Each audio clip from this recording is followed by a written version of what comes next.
Dios le bendiga, mis amados. Amén. Es un gozo estar en la casa del Señor orando y clamando, ¿no? Haciendo que Él nos escuche nuestras necesidades, que son muchas las necesidades, hermano. Dice, muchas son las aflicciones del justo, pero de todas ellas lo librará el Señor. Amén. Dios es el que tiene el poder para librarnos, para sanarnos, para curarnos. En esta noche vamos a abrir nuestras Biblias en el Evangelio de Lucas, capítulo 14. Amén. Amén. Vamos a leer el verso 1 y luego vamos a leer el verso 34 y 35. Amén. Dice así la palabra del Señor. Aconteció un día de reposo que, habiendo entrado para comer en casa de un gobernante que era fariseo, estos le acechaban. Buena es la sal, mas si la sal se hiciere insípida, ¿con qué se sazonará? Ni para la tierra ni para el muladar es útil. La arrojan fuera. El que tiene oídos para oír, oiga. Padre, vengo delante de tu presencia en esta noche, reconociendo mi insuficiencia. Nadie es suficiente, Señor, para exponer tu palabra. Es tanta riqueza en ella, Señor. Pero necesitamos entender y comprender, Señor, qué clase de creyentes somos. Dios, ayúdanos a entender que en tu reino solamente hay un tipo de creyentes que entrarán en él. Y esto no es fácil porque angosto es el camino que lleva a la vida eterna y ancho el que lleva a la perdición, Señor. Guárdanos, ya nos entender, alúmbranos con tu Espíritu Santo, Señor, en el nombre de tu Hijo Jesucristo. Amén, amén y amén. Tomen asiento, mis amados. Como les dije, Dios ha estado hablando a mi corazón y estoy haciendo un paréntesis en nuestro estudio de teología sistemática que llevamos todos los martes, porque noto que muchos de nosotros, me incluyo, no tenemos con claridad, ¿verdad?, quién es un verdadero creyente. Y muchos asumimos que esto tiene que ver con que algunos tienen un poco más o otros un poco menos de espiritualidad y por eso son así. Pero yo estaba orando al Señor y el Señor, hemos sido zarandeados con muchas pruebas en estos últimos meses en la iglesia, con muchas situaciones, y es producto de que Dios nos está llamando a una vida de santidad y al mismo tiempo que la palabra nos está revelando, ¿verdad? Si somos en nuestra unión con Cristo, si Él está morando en nosotros y nosotros estamos morando en Él, ¿por qué surgen tantas situaciones? Y yo le preguntaba eso al Señor y el Señor me dijo, es que es mucha la multitud y pocos los discípulos. Y fue fuerte. Es mucha la multitud, me dijo, y pocos los discípulos. Y yo me di cuenta que yo tenía un concepto de que asumía de que todos los que estaban en la iglesia ya eran discípulos y que la multitud estaban afuera y que eran los perdidos, los que no tenían a Dios y que necesitaban. O sea, no lo decía, pero de alguna manera mi conducta y mi trato que yo tenía dentro de la iglesia era asumiendo que todos eran discípulos. Y comencé a orar, hermanos, y buscando la palabra del Señor me llevó a este pasaje en Lucas. A este pasaje en Lucas. Y cuando lo comencé a escuchar y escuchar y escuchar y escuchar, cada vez el Señor me iba dando una mayor claridad. El día de hoy escuché a Marcos Vidal. ¿Han escuchado la canción de Marcos Vidal, El Discípulo? Interesante. Escúchenla los que no la han escuchado. Y una parte de la canción dice, yo no quiero ser de los 5,000 que reciben el milagro, dice. Yo quiero ser de los 12 que recogen las migajas. ¿Recuerdan qué pasaje se está refiriendo ahí? Juan, capítulo 6, ¿verdad? Cuando el Señor alimenta a la multitud, porque a Jesús le seguía una multitud. Y esa multitud que le seguía a Jesús también creía en Él. Y esperaban inclusive milagros, cosa que a veces ustedes no esperan de Dios. Esa multitud esperaba milagros, hermano. Y eso fue un desafío para mí mientras Dios me iba hablando y me iba hablando y me iba hablando en estas semanas en que estoy meditando mucho en el discipulado. Y fue contundente, ¿no? Fue contundente. Así que vamos a analizar Lucas y los pasajes que tiene aquí y vamos a pedirle a Dios que sea Él hablándonos, amén. Una de las cosas que podemos ver que Jesús es observador. ¿Se están dando cuenta? Miren ahí el pasaje, vamos a las Escrituras, deleítense en la palabra del Señor. Dice, aconteció un día de reposo, ¿verdad? Esta es la Reina Valera, que habiendo entrado para comer en casa de un gobernante que era fariseo, estos le acechaban. O sea, Jesús no solamente comía con sus amigos, como en la casa de Marta y María, no solamente comía en casa de pecadores, como en la casa de Zaqueo, también comía en casa de sus enemigos. ¿Ah? ¿Se habían dado cuenta de eso? Porque a veces vemos solamente un segmento y es maravilloso los evangelios porque nos muestran todo el escenario de cómo se movía Cristo y cómo actuaba Cristo. Alabado sea el nombre del Señor. Y me pareció un poco así chocante a mí porque nunca me había percatado de ese detalle, hermanos. Yo siempre leía hasta gobernante, pero no miraba el detalle que pone la palabra. Y la palabra nunca pone ni una tilde de más. ¿Cuántos saben eso? Dice que en la palabra de Dios ni una tilde está. Por eso dice que el que cambiare una tilde de esto, ¿no? Porque no podemos cambiar en nada. Y acá dice que este gobernante, o sea, este que tenía una posición de influencia, era del grupo de los fariseos, que eran muy celosos en la ley, que eran muy religiosos, que eran muy pegados a las tradiciones y que ellos no se sentían que eran esclavos de nadie, que ellos eran los más libres, porque una vez les dijo que el Señor en Juan 8, si ustedes miran Juan 8 del 30 en adelante, el Señor le dice que ellos eran esclavos de pecado.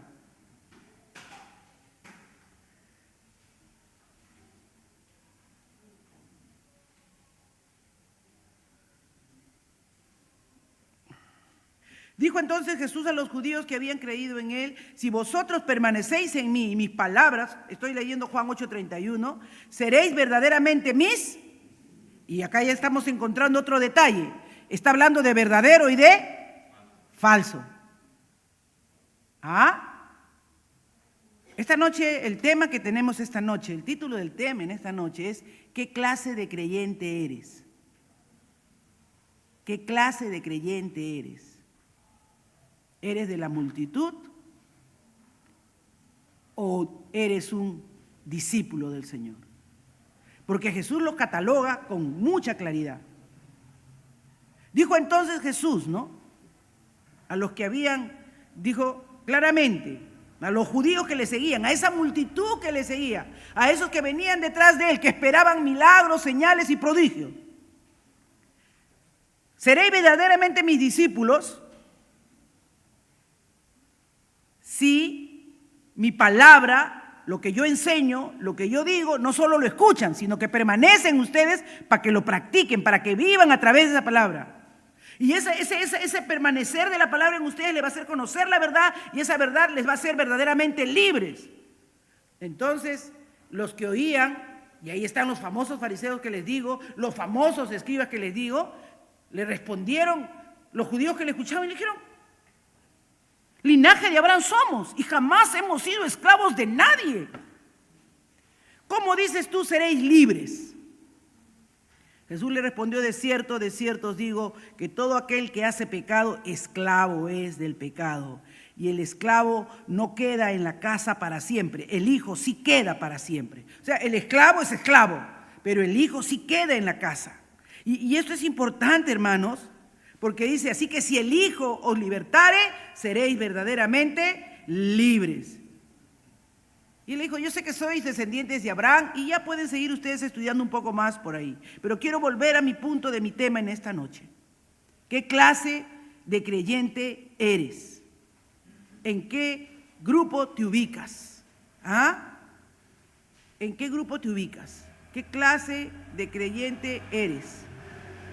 ¿Por qué? Porque es importante, hermanos, es importantísimo que tú y yo sepamos esto, porque es la única forma en que podamos comprender y entender por qué actuamos y nos comportamos como nos comportamos. Ellos venían, estos judíos que estaban ahí, a quienes Jesús en el capítulo 8 de Juan les dice, ustedes son esclavos, ellos se creían libres. ¿Cuántos de ustedes pueden decir, yo soy creyente, yo vengo al culto, yo vengo a la iglesia, y para los ojos de Dios, de repente, sigue siendo un perdido pecador? Porque a veces somos de este grupo de los fariseos. Dice, y aquí estaba delante de él un hombre hidrópico. Un hombre hidrópico era un hombre que sufría de retención de líquido. La retención de líquido, hidro. Entonces, hay algunos que tienen hidrocefalia, ¿han visto esas personas que son, no? Hay algunos que tienen retención de líquido y se les hinchan las piernas, parecen unos tamales, y la mujer cuando está embarazada y se le hinchan las piernas, es un problema, dice, es toxémica gravídica, porque está reteniendo demasiado líquido en el cuerpo. O sea, la hidropesia, dependiendo en el lugar donde era la enfermedad, donde retenía el líquido la persona, era muy peligroso, era muy peligroso. Y miren, amados hermanos, dice que este hombre estaba ahí. No describe más el pasaje, pero lo que da a entenderse que este gobernante, o era un familiar de este gobernante, y era día de reposo. Entonces, ellos estaban esperando ver qué iba a hacer Jesús. Y dice claramente el verso 3, entonces Jesús habló a los intérpretes de la ley, a los que estaban ahí, a los que estaban señalando, subrayando que era día de reposo, a los fariseos, a los escribas, a los que conocían bien, a ese tipo de personas que se saben la Biblia a veces de memoria y hasta los textos cantando, que tienen una lupa para estar mirando los que fallan en alguna parte de la ley, en los que no cumplen algún mandamiento, que miran mucho la paja del ojo ajeno y no miran su vigaza que tienen en el ojo. Le dijo a los fariseos, ¿es lícito sanar en el día de reposo? Jesús le está diciendo al principal, que lo había invitado, que era el fariseo, acá hay un enfermo, es día de reposo, y en tu mente debes estar haciendo los cálculos a ver qué va a hacer. Y miren lo que le dice el Señor, mas ellos callaron. Si le decimos que, bueno, sanar, pero eso es hacer algo, y si haces algo, ya estás contra el día de reposo, porque el día de reposo es santificado a Dios. Pero si le decimos que no, entonces, cuando nosotros hacemos algo a favor de alguien que esté en peligro, que esté en riesgo, según lo mismo que decía ahí la palabra del Señor, ¿no? Que decía que si alguien, por ejemplo, está en riesgo o puede sufrir un peligro, ¿no? Tú puedes ayudarlo, tú puedes socorrerlo. Entonces ellos se callaron y él, tomándole, le sanó y le despidió. Fue alguien que había ido con ese solo propósito, a buscar una oportunidad, a buscar un beneficio. Ni siquiera se quedó para la comida, solo se sanó y se fue. ¿Cuántos hay de los que siguen así? ¿Reciben el beneficio? Gracias. No dicen gracias, se van. Como los leprosos, ¿no? Que de camino se sanaron y solo 1 de 10 regresó. Muchos creen en Jesús, le siguen y hasta esperan milagros, pero no necesariamente van a heredar el reino de los cielos y no necesariamente son salvos. Mas ellos callaron, él los sanó y lo despidió. Y dirigiéndose a ellos, dijo, ¿quién de vosotros, si su asno o su buey cae en algún pozo, no lo saque inmediatamente y aunque sea día de reposo? Y ninguno le podía replicar. ¿Por qué? Porque lo hacían. Estaban buscando en ellos algo para condenar, algo que ellos mismos hacían muchas veces cuando estaban en esa situación.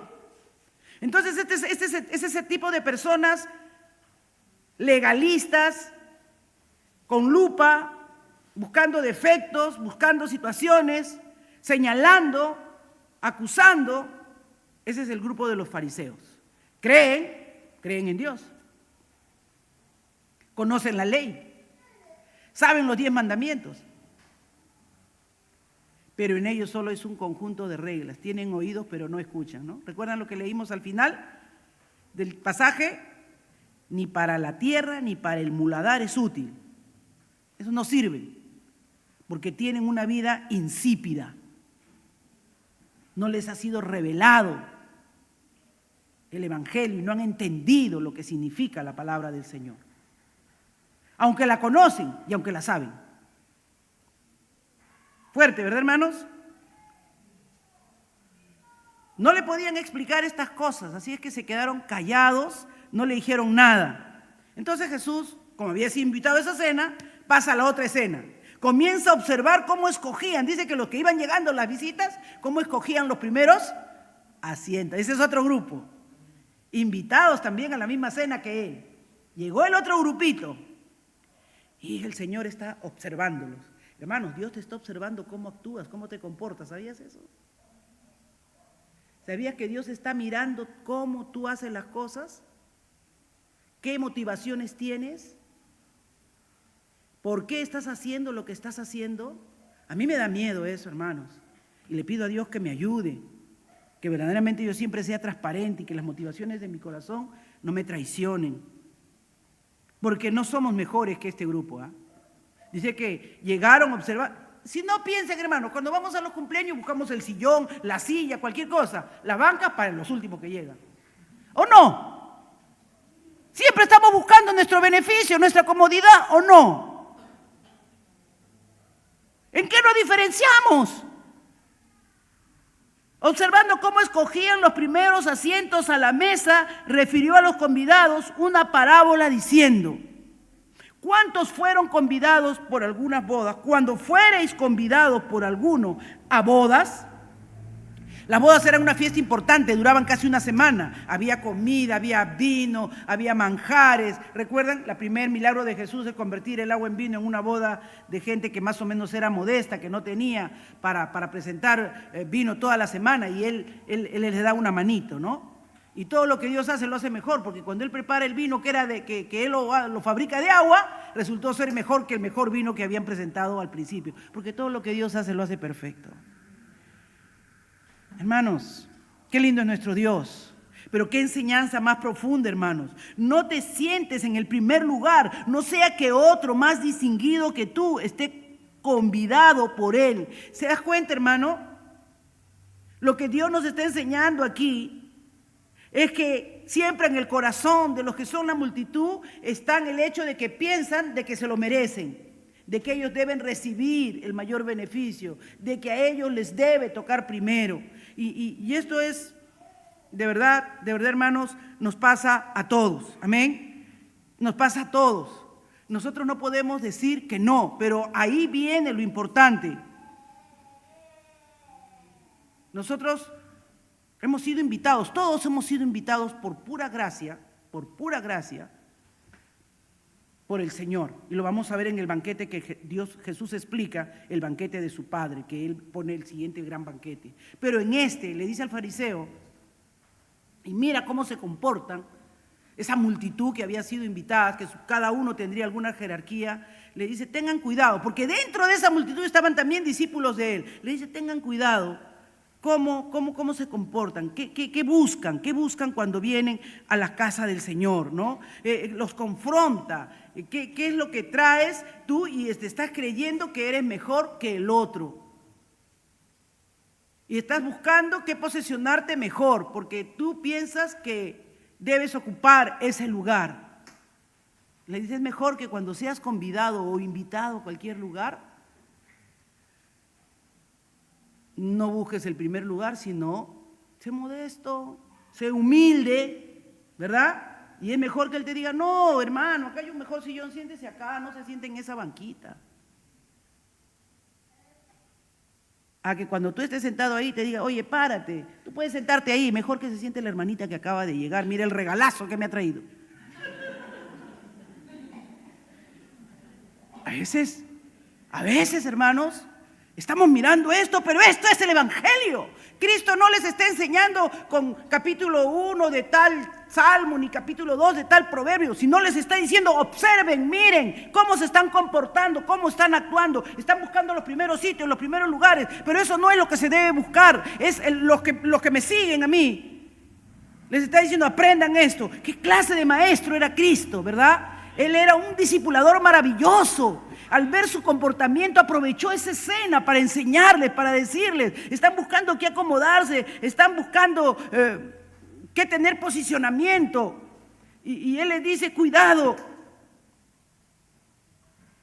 El que quiere verdaderamente tener una posición de honra y privilegio, no la busque, no la busque. Es mejor que te la reconozcan. Es mejor que te lo reconozcan, que en vez de que tú lo estés buscando, que la actitud en tu corazón siempre sea no buscando un lugar ni una posición de privilegio, sino que tenga más bien una condición de servicio. Que tu actitud sea de preferir los unos a los otros. Ahí está el Evangelio que Cristo dejó. Que nadie tenga mayor concepto de sí mismo, decía el apóstol Pablo.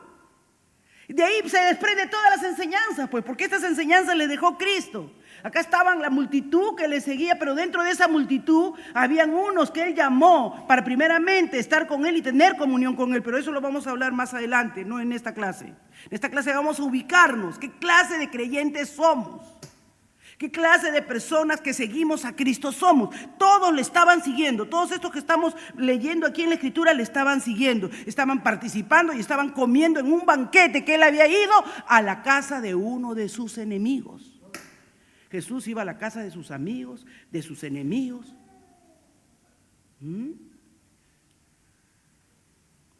De pecadores.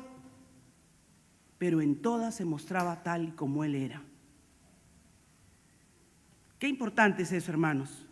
Qué importante. A mí me ha hablado mucho este pasaje.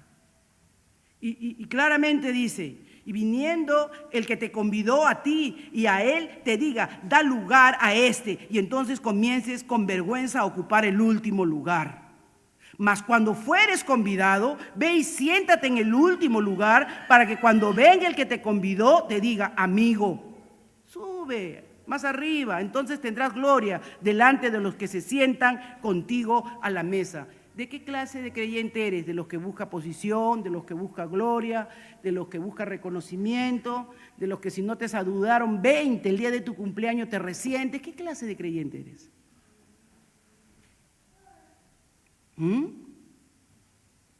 Porque cualquiera que se enaltece, cuando yo creo que me merezco algo, me estoy enalteciendo, me estoy poniendo en una posición de que creo merecer algo. Eso es lo que está diciendo el Señor. Será humillado, y el que se humilla será enaltecido. Principio de los que quieren seguir a Jesús, de los que creen en Él, debe ser siempre una actitud humilde. Debe ser una actitud, ¿verdad?, de no buscar lo suyo propio, sino la de su Padre. Entonces dijo también Jesús, miren el verso 12, al que le había convidado, le sigue hablando al mismo fariseo. O sea, tú me has traído acá para hacerme quedar mal, tú me has traído acá para ponerme a prueba, para ver qué hago en el día de reposo. Y ya les está dando una leccioncita. Le sigue hablando, porque el Señor siempre nos habla para que procedamos al arrepentimiento. ¿Para qué nos está hablando el Señor en esta noche? Para que procedamos al arrepentimiento, hermanos. Para eso nos habla el Señor. Si tú crees que, la hermana está lanzando, me está mandando indirectas, así se comportó la otra hermana, le está cayendo a la hermana tal, eres un cristiano lupa. ¿Y ya saben los que son lupa? ¿A qué grupo pertenecen? Los que están mirando la paja y el ojo ajeno. Hay 3 tipos: los enemigos de Jesús, los que son multitud, los que prefieren siempre lo fácil y los que siguen el camino angosto. Los que vienen en pos del Señor toman su cruz y lo siguen. Y acá lo está demostrando el Señor. Le dijo: cuando hagas comida o cena, no llames a tus amigos, ni a tus hermanos, ni a tus parientes. Yo creo que eso lo está diciendo porque trajo a su pariente para que le dieran una sanadita, pues al hidrópico. Por eso los historiadores dicen que debía haber sido su pariente o alguien conocido cercano, ¿no? Porque el Señor lo sanó y le dijo, te puedes ir, porque para eso había venido. Pero había llamado también a sus amigos. Los que se iban a sentar a la mesa ahí con Jesús eran fariseos también como él. Y vecinos ricos que tenían posición. Y le dice, mira tus convidados. Estos convidados que tú crees que los estás impresionando, de repente ellos te invitan y hacen una cena mejor. Y a la larga, lo que tú crees que estás quedando bien con ellos, que vas a tener alguna recompensa con ellos, no, tú vas a ser recompensado, porque cuando ellos te inviten, así que el hermano te invitó pollo al horno, él te va a invitar pavo. ¿No les ha pasado? A mí me ha pasado, hermana. Cuando estábamos un tiempo en unos cursos que teníamos de matrimonio, matrimonios para toda la vida, teníamos grupitos que nos reuníamos así de vez en cuando en casas para llevar nuestro curso. Yo también llevo el curso, hermano, de matrimonio para toda la vida. Lo he llevado 2 veces todavía, porque la primera me jalé. Me jalé porque me faltaba un montón de todo lo que pedían en matrimonios para toda la vida, no sabía perdonar, era mandona, no sabía lo que era No, olvídese, yo estaba jaladaza. Ya en la segunda más o menos que raspando y eso, debería haberlo llevado 3 veces, creo. Pero bueno, el que confiesa sus pecados es perdonado, aleluya. Entonces, hermanos, ¿saben qué pasaba? Que hacíamos fue la comidita, ¿no? Yo siempre me gusta cuando vienen a mi casa preparar algo. Yo preparé unas hamburguesas, creo que hice para comer arriba en la terraza, puse velitas así para que las 5 parejas que éramos, que llevábamos el curso, compartiéramos, ¿no? Ya, después fui a la casa de la otra hermana, la hermana había hecho un pequeño, una comida, el hermano hizo el lomo en salsa stroganoff. Ah, sí, yo dije, uy, hermano, ya me humilló con esto, yo que he hecho hamburguesita, ¿no? Pero hermano, le digo esto porque es una realidad. Entonces fuimos a la otra casa de la otra familia. Hermano, había contratado un chef y había hecho un banquete. Usted se ríe, no es broma, era verdad. Bueno, comimos rico. Porque yo digo, hermana, usted no se queda atrás. Porque a veces hay esa competencia en nuestro corazón, ¿verdad? O sea, tú sientes que hay eso, ten cuidado, hermano. Ten cuidado. Porque tú crees que estás haciendo algo y hay alguien que te humilla y te muestra que puede hacer algo mucho mejor por ti. Ya tienes tu recompensa, ya entre nosotros nos recompensamos, pues. Ya entre nosotros nos recompensamos. Y a veces los cristianos las pasamos así. Hay de ese tipo de creyentes multitud que se las pasa recompensando entre ellos. Ya tú me invitas, yo te invito a tu cumpleaños, a mi cumpleaños, ya. Pero dice, más cuando hagas banquete, llama a los pobres. Le dice al fariseo, llama a los mancos, llama a los cojos, a los ciegos, a los que no te pueden retribuir todo este gran manjar que tú has preparado. Llama a aquellos que verdaderamente tú puedes bendecir, porque a estos que están aquí, estos convidados, tus parientes, tus amigos, tus vecinos ricos, tú no lo estás bendiciendo de ninguna manera, solo estás queriendo provocar a celo, diciendo, mira todo lo que yo tengo, y el otro va a venir y te decir, mira todo lo que yo también tengo, y puede ser que te humille porque tenga más. Así que mejor es que invites a aquellos que no tienen forma, que no tienen manera de devolverte. Y serás bienaventurado, le dice, y serás feliz verdaderamente. ¿Sabes por qué? Porque tu recompensa no es natural. Tu recompensa va a venir en la recompensa de los justos, en la resurrección de los justos. Ya Jesús está entrando a un terreno espiritual más profundo. Estas cosas, dice, de la vida, del quehacer diario, de la cotidianidad, de la fe, de Dios en medio de su pueblo, porque el reino de Dios se había acercado, no son cosas de si cumples tal cosa o si cumples cual cosa o si haces esto o si no haces esto. Se trata de la vida, de cómo vives tu fe, de cómo te motivas tu corazón, de cómo sirves a tu hermano, de cómo tú sirves a tu prójimo, de cómo teniendo das con generosidad. ¿No te dan cuenta? Le dice que en este banquete que me has invitado, primero me has probado si puedo hacer o no puedo sanar. Segundo, todos tus amigos están con una especulación. Pero le dice, ¿quieres ser verdaderamente feliz? ¿Quieres ser verdaderamente bienaventurado? ¿Quieres tener recompensa por lo que haces? Ahí están los que quieren la recompensa, ¿no? Esa multitud que siempre quiere recompensa, que está haciendo algo por recibir algo. Alabado sea el nombre del Señor. Dice que le dijo, no. Si tú quieres la verdadera recompensa, tú serás recompensado cuando hagas lo que tienes que hacer, cuando invites a quienes no te pueden retribuir, no te pueden volver a dar lo que tú ya diste, cuando sea la resurrección de los justos, o sea, los justificados, los salvados. Eso era algo profundo. El fariseo estaría volando con lo que Jesús le decía, pero ustedes son más sabios que el fariseo. Ustedes están entendiendo, ¿verdad, hermanos? Que nosotros no debemos buscar dádivas acá en la tierra. No debemos buscar recompensas aquí en la tierra. Todo lo que hagamos, si somos de Cristo, si somos discípulos del Señor, debe ser buscar recompensas allá arriba. Debe ser buscar que agradar al Padre, hacer las cosas como Él quiere, no como nosotros queremos. Entonces Jesús les dijo, ya aquí ya fue claro, un hombre hizo una gran cena y convidó a muchos. Y a la hora de la cena, convidó a muchos. Muchos son los llamados, pocos los escogidos, muchos son los llamados. Y dice la palabra que dijo que hizo una gran cena y convidó a muchos. Y a la hora de la cena envió a sus siervos a decir a los convidados, a los que tenían tarjeta, a los que les había llegado el link de la tarjeta de invitación: confirmen su asistencia, por favor. Ahora hacen eso, ¿no? No, dijo, venid, que ya todo está preparado. Por favor, todo está listo. Ya ustedes han sido invitados, ya todo el banquete que ha preparado. Es la gran cena, que ustedes no tienen ni idea de lo que va a ser esta cena. Hay exquisiteces, hay manjares. Y todos a una comenzaron, ¿a qué cosa?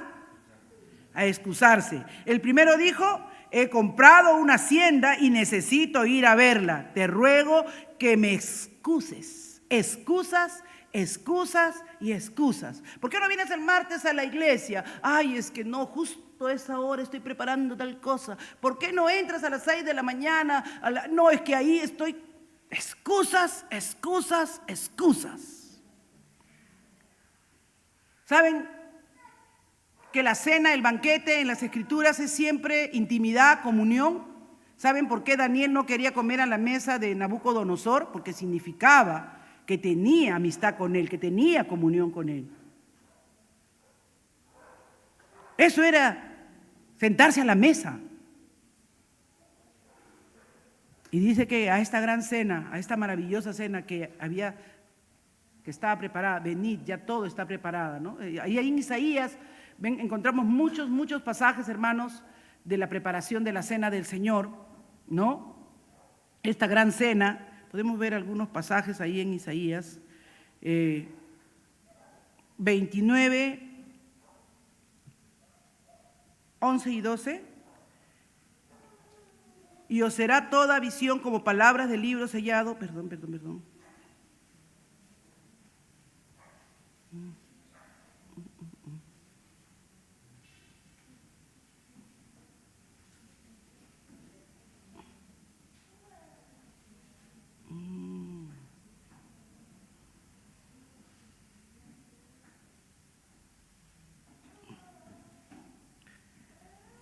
La cena, ¿encontraron?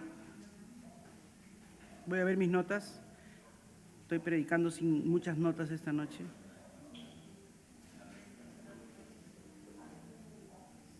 Venid, comprad vino y leche sin precio, sin 55, ¿no? Uh-huh.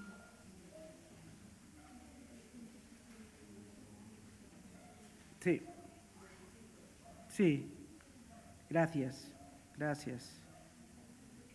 Isaías 55.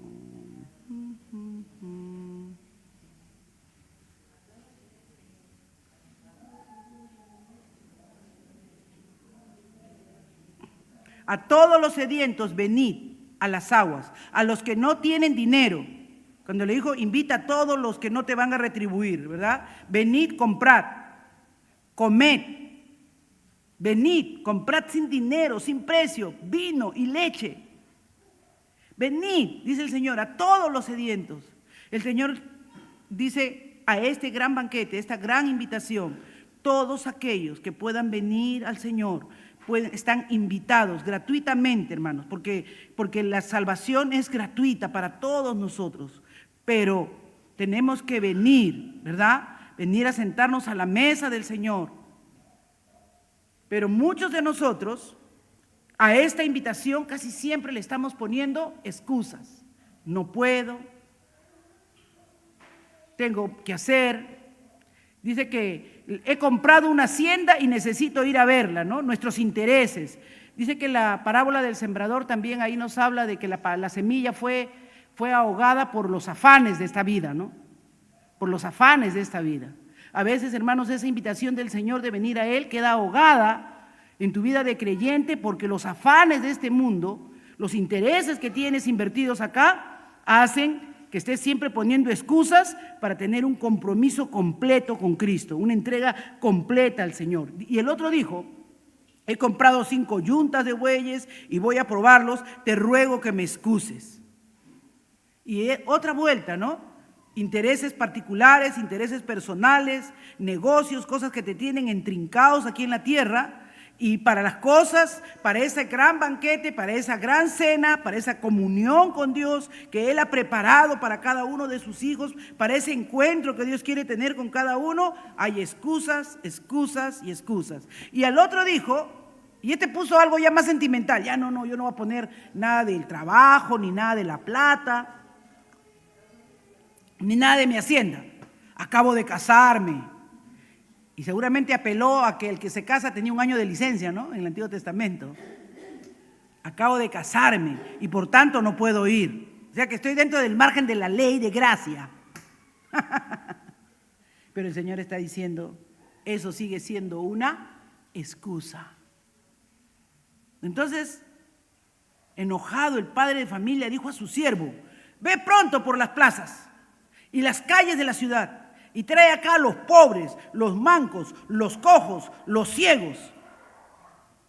Hermanos, todos los que hemos sido convidados a esta gran cena, a este gran banquete del Señor, ninguno de nosotros, hermanos, tiene algo de qué jactarse, tiene algo por qué decir, bueno, yo sí me merezco haber sido invitado. No, hermanos, como Dios nos ve, los que hemos venido a ser parte de ese pueblo de Dios, somos gente que ha reconocido su necesidad de Dios. Por eso es bien importante que este es el capítulo 14, pero en el capítulo 15, ¿de qué habla? La oveja perdida, ¿no? La moneda perdida, y cómo se le busca y cómo se le halla y el regocijo y la alegría. Y la otra más famosísima de las famosísimas, la parábola del hijo pródigo. ¿Qué es lo que hace el hijo pródigo? Cuando está muriéndose de hambre, recuerda que en la casa de su padre hay comida gratis. Y hay banquetes y hay manjares. Lo único que tenía que hacer era, ¿qué cosa? Volver en sí, volver en sí. Y ese es el llamado del Señor, ¿no? Cuando dice, no hay excusa. Porque tú estás pasando necesidad porque quieres. Dice, acabo de casarme, por lo tanto no puedo ir. Y entonces le dijo, vayan, porque los únicos que van a venir a este banquete ahora no van a ser los que han sido convidados, los que han tenido oportunidad, los que les he estado hablando, los que conocen la ley. Se supone que ellos debían ser los primeros en correr al Señor, debían ser los primeros en saber lo que era misericordia, debían ser los primeros en saber lo que era servicio, debían ser los primeros en tener un corazón agradecido de todas las bendiciones que habían recibido de Dios, pero eran los más ingratos. Eran los que las cosas que Dios les había dado se habían vuelto una maldición, ya no eran una bendición. Oran y oran por un trabajo, hermanos, y después no pueden venir a la iglesia porque tienen trabajo. Me dan ganas de orar porque a Dios se los quite, pero no puedo, hermano, porque Dios me manda a tener misericordia. Oran y oran por ingresar a la universidad, ingresan a la universidad y se desaparecen de la iglesia. Y la bendición se vuelve maldición. Dios los guarde, hermanos. Dios nos guarde, alabado sea el nombre del Señor. Todos los convidados, dijo, no van a entrar. Porque han buscado excusas, excusas y excusas. Mire que dice claramente en la Escritura, excusas y excusas. ¿De qué clase de creyente eres tú? ¿De los que pone excusas? ¿Y que siempre tienes una razón para no estar en la casa del Señor? Y dice que tuvo que mandar para que entraran los ciegos y los cojos. Y fue el siervo y le dijo: Señor, se ha hecho como mandaste y aún hay lugar. ¿Ustedes se imaginan qué banquete había preparado ese rey? Trajo a todos los pobres de las calles y todavía había lugar, todavía había manjares, todavía había delicias. Ha habido una confusión muchas veces en esto que dice: fuércenlos a entrar. Y dice que dijo el Señor al siervo: ve por los caminos y por los valles y fuérzalos a entrar para que se llene mi casa. Y hermanos, eso de que fuérzalos a entrar no es agárralos de la cabeza y jálalos a la iglesia, no, hermanos. Es que hay mucha gente que tú vas a encontrar en este camino del Evangelio que se siente muy indigno. Y dice: no, yo no. Tal vez usted, pero si supiera lo pecador que yo he sido, no se atreven a entrar, hermanos. Pero la palabra del Señor dice que aunque tus pecados fueren rojos como la grana, yo los haré como blanca lana. Amén, hermanos. Pero eso en ese sentido, no es en hacer un esfuerzo, sino es en hacer entender y comprender que no hay límites para la gracia y la misericordia de Dios, para alcanzar perdón y alcanzar un lugar en su mesa. Para alcanzar perdón de Dios. Por eso a veces uno se queda asombrado y dice: oye, pero tal hermano ahora es pastor. No te puedo creer. El otro día me contaba un hermano, ¿no?, que se enteró de que el hermano Víctor era pastor. Me dice: oye, hermana, me quedo sorprendida, Víctor pastor. Le digo: sí, le digo, ¿y qué? El Señor hace cosas maravillosas, le digo. No, sí, ¿en qué me usará a mí el Señor entonces? ¿Se dan cuenta? ¿No?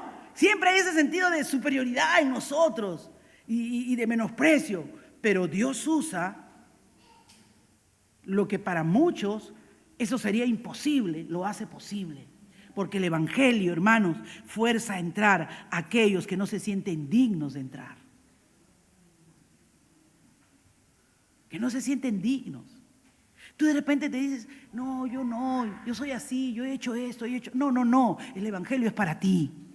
El Evangelio te está diciendo el Señor en esta noche: mira, yo he convidado a gente que tenía todas las condiciones y las cualidades para venir y disfrutar de mi mesa, pero no quieren hacerlo. Entonces la puerta está abierta para ti. Aprovéchala, hermano. Dijo que el Señor le dijo: tiene que estar llena mi casa, porque os digo que ninguno de aquellos hombres que fueron convidados primero gustarán mi cena. Y le dice: grandes multitudes iban con él, grandes multitudes. Y entonces el Señor dijo: todos estos creen que se van a sentar en el reino de los cielos. Grandes multitudes. Se volteó seguro y miró, pues. Imagínense, Dios amaba a esas multitudes. Ojo, porque cuando vio la multitud y vio que habían pasado días y que tenían hambre, ¿qué dice Juan 6? Tuvo compasión de ellas. Y le dijo a sus discípulos: denle de comer. Y Felipe, que era un sacacuentas, dijo: no alcanza ni 200 denarios. Es el salario de casi todo un año, no alcanzaría para dar de comer a toda esta gente. No dijo: no le vamos a dar, pero le estaba diciendo: esto cuesta, Señor, ¿no? Y del otro, Andrés, que era un poco más osado, le dijo: bueno, pero acá hay un niño que tiene un pan y un pez. Hazte otro milagrito. Cada discípulo es diferente. Cada discípulo tiene una forma de ver a Cristo. Y el Señor le dijo: a ver. Y no dice el nombre del muchacho. El muchacho podría haber dicho: pero no sean vivos, esta es mi lonchera. ¿Por qué ustedes no trajeron sus pescaditos, sus pancitos? Yo jalé con lo que mi mamá me dio. No dice que era un muchacho, que era un niño. Así que tú no digas: yo soy jovencito, hermana, yo todavía soy adolescente. No. Ese muchacho fue útil para el reino de Dios, porque él no le negó al Señor lo que era su sustento. Y se lo dio con gozo, lo puso a los pies del Maestro. Así que mientras más joven eres, con mayor gozo y gratitud debes servir al Señor. Con mayor gozo debes ponerte a los pies del Señor. Y este niño pasó a la historia porque con sus panes y sus peces alimentó 5,000 y sobró. Y me imagino que eso fue un banquete, hermanos.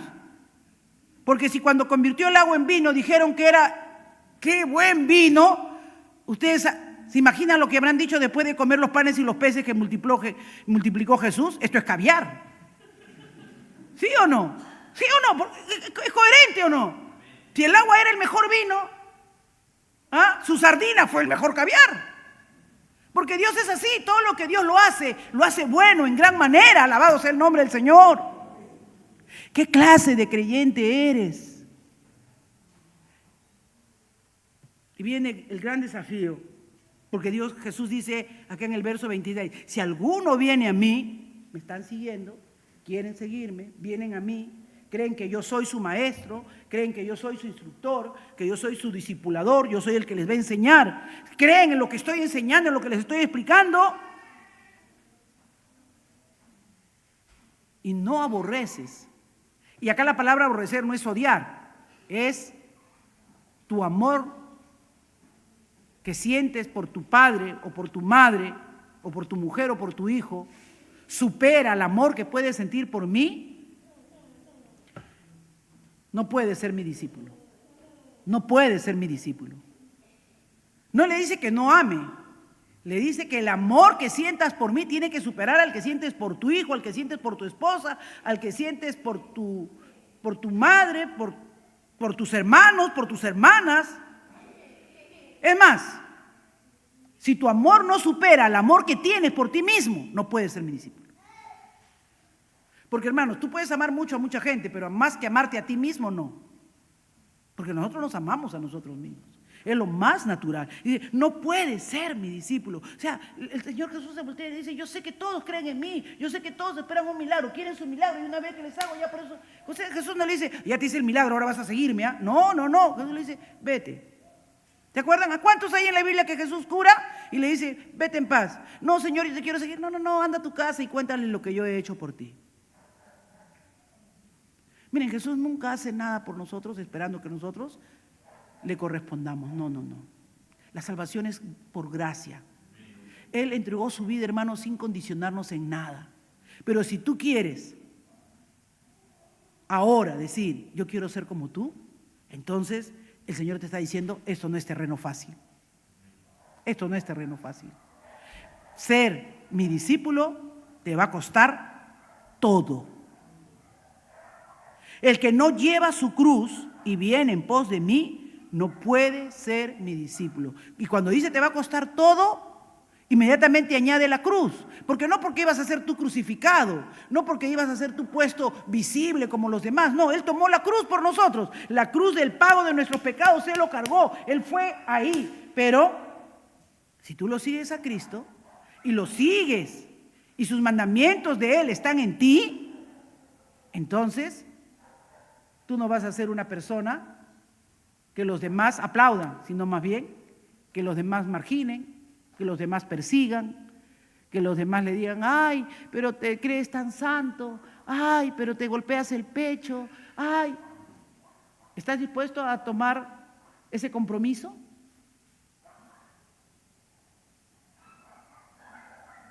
Porque ¿quién de vosotros, queriendo edificar una torre, no se sienta primero y calcula los gastos a ver si tiene lo que necesita para acabarlo? Vamos a orar, porque el próximo martes ahí vamos a continuar. Padre, yo te doy gracias en esta hora. Has expuesto, Señor, las diferentes multitudes que te seguían. Y dentro de esas multitudes tú veías gente con anhelo, con deseo de ser tus discípulos, de ser tus aprendices, de ser como tú, Señor. Gente que quería realmente en su corazón ser como tú, y tú los confrontas y les dices, ser como yo les va a costar todo. Todo. Sentarse a mi mesa, querer la libertad que yo doy, ser libres de pecado, te va a costar amarme a mí aún sobre ti mismo. Por eso dice que el que viere venir en pos de mí, niéguese a sí mismo. Querer ser como yo te va a costar todo. Ayúdanos, Dios. Ayúdanos a entender y a comprender tu inmensa gracia y misericordia, al habernos invitado, al habernos convidado a tu mesa, al habernos sentado, Señor, al lado tuyo. Pero hacernos entender, Padre, que eso no es como el mundo lo hace. No, Señor, los que son tuyos son totalmente diferentes. Tienen una perspectiva diferente. Son como Jesús, Señor, a los pies de sus discípulos, lavándolos, sirviéndolos, atendiéndolos. Oh Dios, qué lejos estamos de todo eso. Pero en esta noche tú nos has mostrado, Señor, que es una multitud la que le sigue. Que hay diferentes tipos de creyentes. Creyentes que saben para cuestionar, para juzgar. Creyentes que están buscando su milagro, sus beneficios. Y creyentes que quieren ser tus discípulos. ¿De cuáles soy, Señor? Ayúdame a mirar en la intimidad de mi cuarto, de mi vida, de mi oración contigo. Confróntame con esta verdad, Señor. Que analice mis hechos, mi conducta, mi comportamiento, para poder mirar lo que soy delante de ti, Señor. En el nombre de Jesús oramos. Amén, amén y amén. Dios les bendiga, mis amados.